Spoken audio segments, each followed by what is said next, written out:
gau lawr.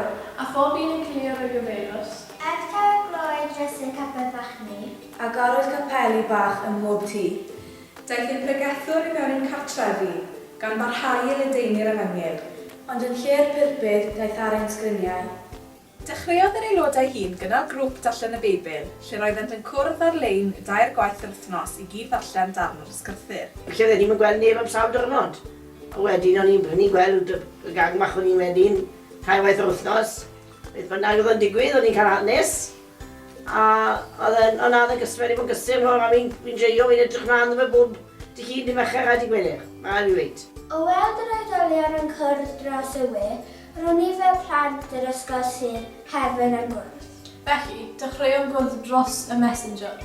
Yna dros Zoom, gyda'r athrawon gwahanol yn dysgu bob wythnos. Mwyn codi calon y gymuned a lledaenu gobaith, rhoddwyd lliw y tu allan i'r capel. Ac y leini gyda'r mws. Penderfynwyd gennym ni blant yr ysgol sir i wneud casgliad i banciau bwyd Caerfyrddin a Henderson. Daeth y gymuned gyfan ynghyd a cyfrannu tuag at y casgliad. Mae'n a lot o bwyd. Gwneud casgliad hefyd i gyd fynd gyda fideo gafodd ei baratoi gyda bobl ifanc o'r gan rwy'n dyweld yn sefyll.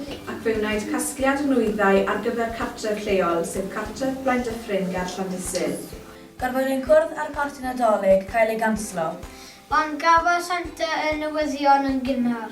Felly rhoddodd digon o rhyfedd iddo a dyle'r anrhegion o dan y goeden tu allan y gapel. Nilon ni gwrdd dros y Zoom wedyn mwyn gynnal oeddfa Nadolig fach. Erbyn hyn, ni blant wedi dechrau cwrdd nôl yn y bystri. Mae'n wych gael bod nôl gyda'n gilydd ar yr un lle. Ac cael llawer o hwyl. Felly, bod y pandemig yn dechrau cilio, Ar y feiriws yn stopo lledu yma, Fe fyddwn ni'n parhau lledu feirws Crist. Feirws o ffydd, feirws o obaith a feirws o gariad.